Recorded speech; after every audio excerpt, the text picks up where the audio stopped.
Hey there, I'm just gonna make a short video. I felt like I was trying to speak to God and whatever, and she said, I generally think of God as a he because that's how I was brought up, but who's to say? Um, well, my family didn't believe in God in the traditional sense. It wasn't Christianity, but anyway, it was always described as a he. That's how I thought about it. I don't know if it was described that way. Yeah, so I grew up in Rosicrucianism. That was the religion both my parents believed in. Kind of a fringe sort of religion. But, I felt like it was kind of cultish. Maybe my parents were just cultish.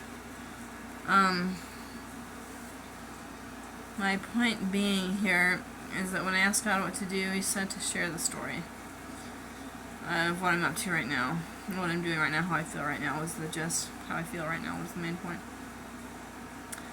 Well, it's just like this. So I came from Missoula, Montana, about 3.5 years ago to Houston, Texas, where I am now. Don't look for me. It won't be polite. I was here for 4 months. It's all on my Rosie_Amo, ROSIE_AMO YouTube page. Cataloged about my life. Mostly about people from the past, but I probably talk a little bit about my travel. Because it's only one travel. I have been other places, but that's what it would be, what I'm talking about right now. I'm trying to keep this succinct and to the point, but I really have difficulty doing that, so I feel like I'm overweight, but I still look hot, so I'm happy about that. Especially if I get my chin out of the mix.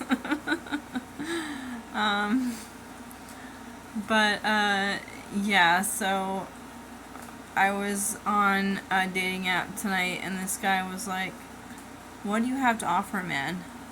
Anyway, just tell me. Like, I told him I don't have a car, and, something else, because he asked. It's because I don't have a car, because I live with a man. I live with 3 or 4 men. I have roommates, but I don't talk to them much. That's what I said to him. It's not like I'm,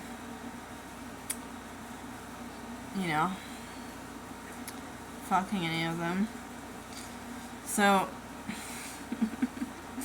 he was just being weird and territorial. He doesn't even know me. So, anyways, it was a bummer because he was just like all judging me and shit. So I had to block him after I said my piece. But it's still making me feel down about myself. Like, what do I have to offer a man? Besides a pretty face and companionship, and when we get there, sex or whatever.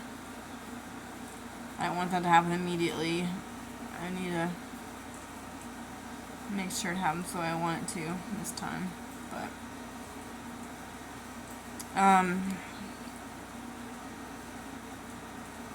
do what I can anyway. That's another story. That's another song. I'm cracking my voice there. That was nice. I cut bangs about 2 weeks ago. Maybe a month ago. That was fun. I think they look good. I like my look much better now. My point being is that I feel very alone and very like, what's the point of me being here in Texas? I felt like my intuition led me here, but nothing good has happened yet. And I say that, but then I realized that like, I have grown more independent and more like able to be alone with myself and happy with that. I'm gaining self-efficacy, I think they call it, which would be what I just described. Like, maybe even increasing my self-confidence, which I feel like I have pretty good self-confidence, but self-efficacy is different. It's like self-worth, I guess, would be self-efficacy. But efficacy, I think it's like a state of being in a sort of way. I probably got the definition right because I'm pretty good at that. But, I just want to say that I have doubts that I should be here in Houston. People from Houston might see this and be like, well, why are you having a dig on Houston? Like, why don't you like it here? You're supposed to like everywhere you're at if you are there.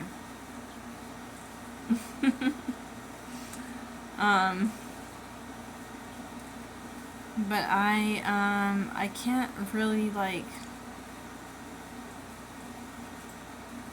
see myself having a good life here, and I just want to go back to Montana. I miss it. But I miss things I'm not gonna find there. Like, old boyfriends and my son, and he's in a different state now, and my old boyfriend is with another woman. Not that I want to be with him again anyway, although I think sometimes I miss him and stuff. A specific one. But, at first I was just really afraid of him for forever because of how things ended. He said I was going to be murdered, which is part of why I had to leave Montana, was like, I had this feeling that I didn't really want to leave, but I was scared. So I had to try and go make a home somewhere else. I had an apartment all to myself in Montana. Here I just have a room. But the apartment I was in is now increased to $1,000 a month, which I wouldn't be able to pay, so I would have had to move out of there anyway. But I contacted the old landlords like last year.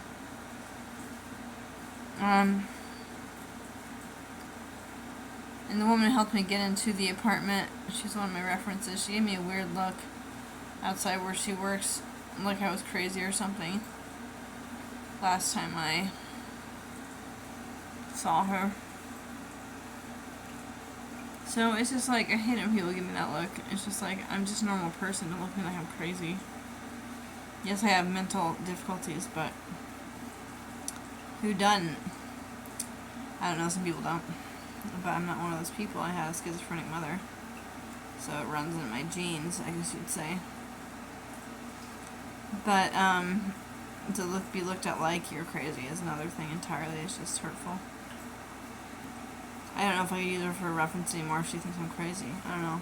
That kind of pins in my head a little bit. Pings in my head, I guess I'd say. Back and forth like a pinball machine. What I'm trying to describe. I guess that's all I have to say right now. Okay, bye.